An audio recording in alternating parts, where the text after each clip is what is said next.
Love Serye TV. Billionaire Secret Mission. Tunghayan na po natin ang ikapitong bahagi. Huling practice na ng dance troupe bago ang performance nila para sa university celebration. At dahil iyon na ang huling practice, nagpabili ng mga pagkain si Miss Aura para pagsaluhan nilang lahat. Dahil nasisiguro daw dito na magiging maganda naman ang feedback sa kanila sa magiging performance. Hindi pa rin nagkakausap si Graciela at ang mga kaibigan na nakikitang nahihirapan na sa ginagawa niya.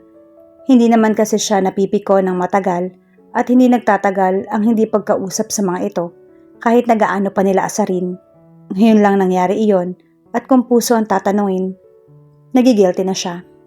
Nagiging childish na kasi siya kung tutuusin. Nag-e-effort na nga mga kaibigan para makabawi sa kanya pero hindi pa rin niya pinapatawad. Guys, hindi pwedeng matapos ang araw na to hanggat hindi kayo nagkakaayos-ayos. Napipiko na ako sa cold treatment ni Graciel sa inyong lahat. Pag-uuntugin ko na kayo kapag hindi pa kayo umayos. Nakasimangot na sabi ni Miss Ao. Kasalukuyan kasi silang kumakain ng hapunan sa salas. Tahimik lang na kumakain si Graciel na parang walang naririnig. Nag-e-enerte lang siya ng kaunti. Pagtiritripan lang niya ang mga kaibigan. Pero hindi rin niya matatapusin ang araw na yon nang hindi nakakahingi ng pasensya at hindi sila nagkakaayos-ayos. Hoy Graciel, narinig mo ba ang sinabi ni Miss Au? Kausapin mo na kasi kami ng maayos para matapos na ang problemang to. Kainis naman ang babaeng to, masyadong pakipot. Binunggunan ni Lia ang balikat nito. Tiningnan niya ang pinsan at inirapan bago ibinalik ang tingin sa kinakain. Minsan masarap din talaga itong asarin. Madali kasing mapraning kapag may mga malalapit ang naiinis o nagagalit dito. Itong si Graciel, minsan ang lakas din ng power trip. Daig pa namin ang boyfriend kong manuyo sa'yo ha. Ilang beses na kami nagsusorry, nagpapabebe ka pa rin. Pumapalatak na komento ni Tony. Maya-maya, nanahimik ang mga kaibigan kaya natigil din siya sa pagkain. Nang mag-angat ng mukha, pasimpleng tiningnan ng mga ito. Pare-pareho nakangisi ang mga tinamaan ng magaling. Bigla siyang kinabahan sa pwedeng gawin ng mga kaibigan kaya tumikim siya. Maya-maya, ibinabani niya ang platong kinalalagyan ng halos ubos ng pagkain. Tatayo na sana siya para pasimpleng tumakas. Pero biglang umabresyete si Lia sa braso niya, dahilan para panlakihan ito ng mga mata, pero hindi yun umubra. Bago pa kasi makaisip ng susunod na hakbang, kinuyog na siya ng mga hinayupak. Ang iba ay ginulo ang kanyang buhok. Ang iba naman ay hinalikan siya sa magkabilang pisngi at ang iba pa ay kinikiliti siya. Dinig na dinig niya ang malakas na halakhak ni Miss Au. Mas malakas pa kasi iyon kaysa sa tawang pinakawalan niya. Stop guys, shit. Hindi na ako makahinga. Kapag ako nagsuka kasalanan niyo. Hindi ko na talaga kayo kakausapin kahit kailan. Patiling banta pa niya. Pero hindi tumigil ang mga ito. Biglang na-realize ni Graciel na masarap magkaroon ng kaibigan. Lalo na kung totoong kaibigan ang mga nakapaligid sa'yo. Na kahit na anong pagsubok o problema ang pagdaanan ng grupo ninyo, maliit man o malaki, kakayanin ninyong lagpasan at gawan ng solusyon. Mabuti na nga lang at kahit na sino sa kanila ay hindi naisip na bumitiw sa pagkakaibigang nabuo sa loob ng kanilang organization. Dahil kapag nangyari yon, isa siya sa unang-unang magmomongha sa malayong lugar at hindi na babalik sa kabihasnan. Kinabukasan, maagang nagising si Jared. Actually, hindi pa nga sana siya babangon kung hindi lang dahil sa malakas na boses ni Jaya na parang ang layo-layo ng mga kausap nito kung nagsisisigaw. Paglabas ng kwarto, nginisihan lang siya nito. Saka inatusang mag-ayos na dahil pupunta sila sa university. A-attend ng anniversary. Hindi raw ito makapapayag na matapos ang araw na yon nang hindi sila magkakaayos ni Graciel. Hindi naman niya maipagkaila ang nararamdaman sa kakambal dahil kilalang-kilala siya nito.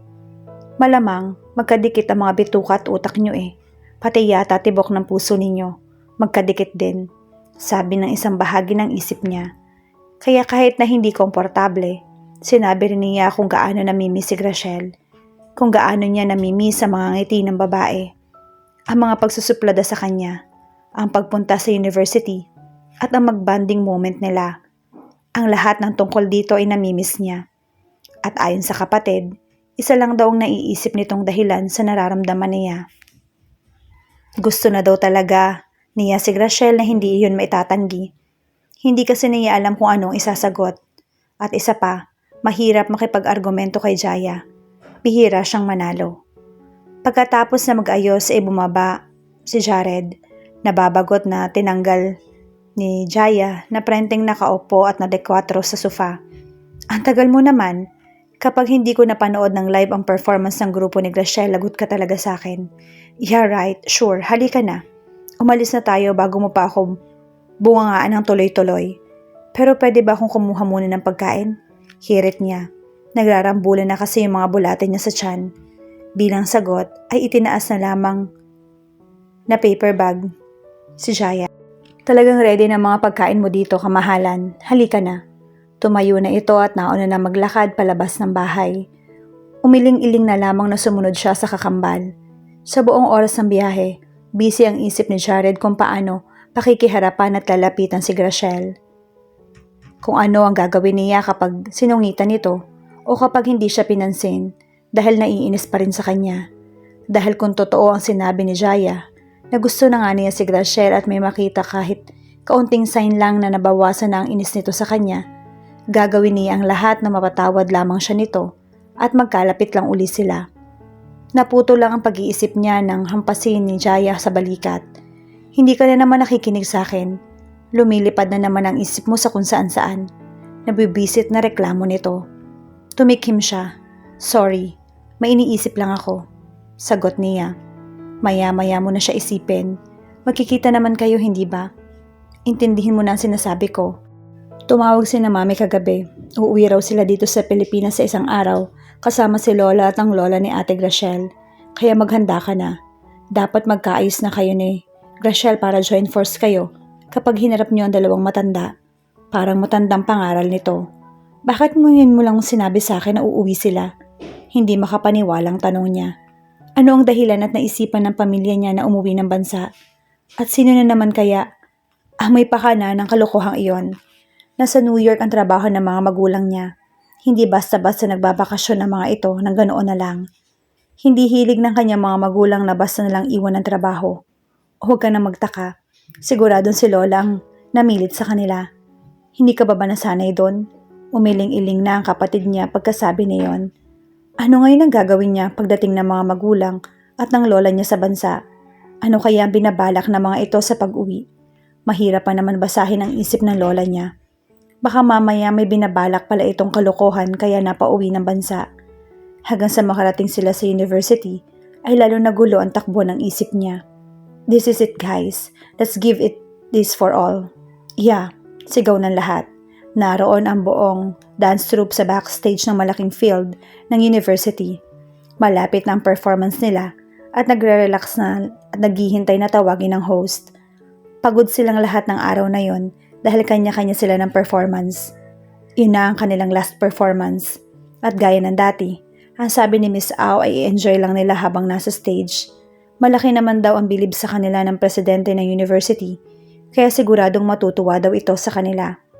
Wala sa sariling napahugot ng malalim na hininga. Si Graciel, kung sana lang ay okay sila ni Jared ngayon, mapapanood nito ang performance niya. Kahit na hindi aminin sa sarili, namimiss talaga niya ang lalaki. Kapag lumalabas kasi ng university, lagi niyang tinitingnan ang pwesto kung saan ito lagi nakapark kapag naghihintay sa kanya. Palagi rin niyang tinitingnan ang cellphone sa pagbabaka sakali na mag-text man o tumawag ito sa kanya. At noong isang araw, pumunta rin siya sa mall sa pagbabaka sakaling mapadpad ng lalaki doon, pero wala. Minsan, naisip ni Graciel na nagiging pathetic na sa ginagawa. Siya ang naiinis at ayaw na munang makita ang lalaki. Pagkatapos ay mamimiss niya ito. Ang hilig mo kasing mag-inarte. Kapag iyon ang nagsawa at ayawan ka na, huwag ka mag-e-emote-emote dyan. Eksaheradong napasimangot siya. Hoy, mukhang may namimiss ang babaeng makulit oh. Napatingin siya sa mga kaibigan nang marinig ang komento ng mga ito. Magsasalita na sana siya nang tawagin na sila para mag-perform. Ibinalik niya ang game face at hindi na muna inisip ang lalaking missing in action ngayon.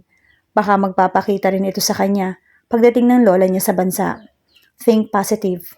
Magkikita rin uli sila. Otomatikong sumilay ang malapad na ngiti sa mga labi ni Jared nang umakyat sa stage ang mga miyembro ng dance troupe. Agad na natuon ang buong atensyon niya sa tanging babae nagparamdam sa kanya kung paano ma-depress at ma-frustrate dahil lang hindi siya kinakausap nito. Jared? Ikaw na ba talaga yan? Gulat na napalingon siya sa tumawag sa buong pangalan niya. Paglingon, isang matangkad pero payat na hindi katanda ang babae ang kasalukuyang naglalakad palapit sa kanila ni Jaya. Sino po sila? Alanganin tanong ni Jaya. Hindi kasi makapagsalita si Jared. Hindi niya inaasahang may makakakilala pala sa kanya sa lugar kahit hindi naman talaga siya taga roon. Ay, Mika, Grechelle's auntie. Nakilala ko na kayong dalawa ng mga bata pa kayo. Mahirap naman kayong makalimutan. Kamukhang kamukha nyo kasi ang mami nyo. Paliwanag nito. Kumusta na po kayo? Pumunta ba kayo dito para mapanood si Grechelle? Friendly silang hinitian ng nakilalang babae. Hinalikan pa nito sa magkabilang pisngi si Jaya na napangiwi lang dahil siguro naiilang. Pagkatapos, siya naman ang niyakap ng babaeng iyon. We're fine po. Pasensya na po kayo kung hindi po namin kayo matandaan. Hinging pa umanhi na kakambal niya. It's okay. The last time I saw you, you were very, very young. Sabi ni Tita Mika. Tumangutang naman si Jared. 3 taong gulang sila ni Jaya nang mag-migrate ang buong pamilya nila sa New York. Doon naman kasi talaga nakabase ang kanilang pamilya. At maging ang mga businesses nila, inayos lang ng mga magulang niya ang mga ari-arian na naiiwan nila sa Pilipinas. Natigil lang sila sa pag-uusap na mag-umpisang mag-perform ang grupo ni Grechelle. Natahimik ang buong field at pakiramdam ni Jared. Napunta siya sa ibang dimensyon habang tinitingnan ang nag-e-enjoy na itsura ni Grechelle. Ang lapad ng ngiti nito habang sumusunod sa indak ng musika.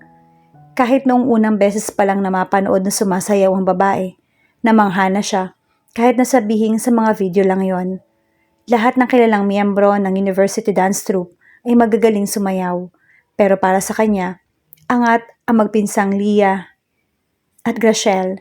May kakaibang karisma ang dalawa na nanghihila sa mga manonood sa mga ito. Kung magsayaw kasi ang mga ito, akala mo ay natunaw na ang mga buto sa katawan, lalo na kapag gumigiling na. Pero iba talaga ang hatak ni Grechelle. May kung ano sa mga mata ng babae na kumakapit sa kanya para ituon lang ang buong atensyon dito na ginagawa niya tuwing manunood ng performance ng grupo nito.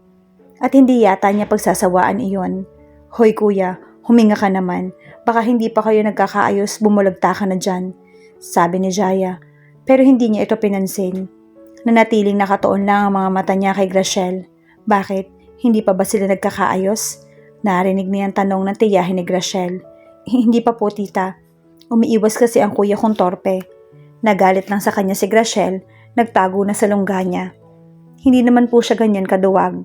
Kaya hindi ko po maintindihan kung ano ang mayroon kay Grechelle at natatakot ang kuya ko sa kanya. Nangangain po ba siya ng tao? Natawa si Tita Mika.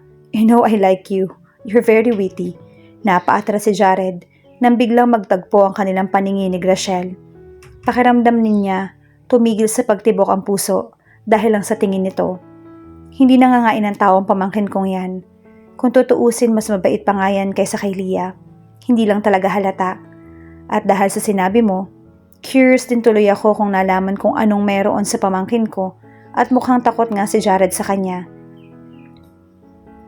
May panunokso nang naririnig si Jared sa boses nito.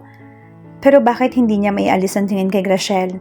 Kinukulam na ba siya ng babae sa lagay na yon? Nakikita niya na kumikislap ang mga mata ni Grechelle habang nananatiling nakatingin sa kanya. O nakikita niya iyon kahit na may kalayuan ang pagitan nilang dalawa. Nananatili ang ngiti sa mga labi ng babae. Pero may kung anong sinasabi ang mga mata nito na hindi niya maintindihan. Shit, kakaibang pakiramdam na yata to. Agad na bumaba ng stage si Grechelle pagkatapos silang magpasalamat sa manonood at natuwa sa kanilang performance lalo na sa presidente ng university. Pupunta na sana siya sa kinaroroonan ng kanyang tita nang makorner siya ni Miss Au. Where are you going? Sa greenhouse ang tuloy, ining. Utos niya. Pupuntahan ko lang si tita. Miss Au, andito po kasi siya at pinanood ako. Sagot niya. Hindi na kailang malaman ng mentor na hindi lang ang tiyahin ang gustong puntahan. You look like a lovesick fool, Grechelle. Sabi ng isang bahagi ng isip niya. Hingi ka ba ng opinion mo? Sagot naman ng kabila. Nandiyan ang tita mo. Wow, sige, puntahan mo na muna. Pagkatapos bumalik ka na agad. Pagbayag na nito. Pero hindi na nakakaisang hakbang si Graciel nang sunod-sunod ng lumitaw ang mga kaibigan at nagpaalam din kay Miss Au para puntahan ang kanya-kanyang mga tiyahin at mga magulang. Okay, sige. Meet me at the greenhouse after, okay? Sumusukong sabi ni Miss Au. Pagkatapos na tanguan ng mentor, kanya-kanya na sila ng karipas ng takbo sa kanya-kanyang pamilya.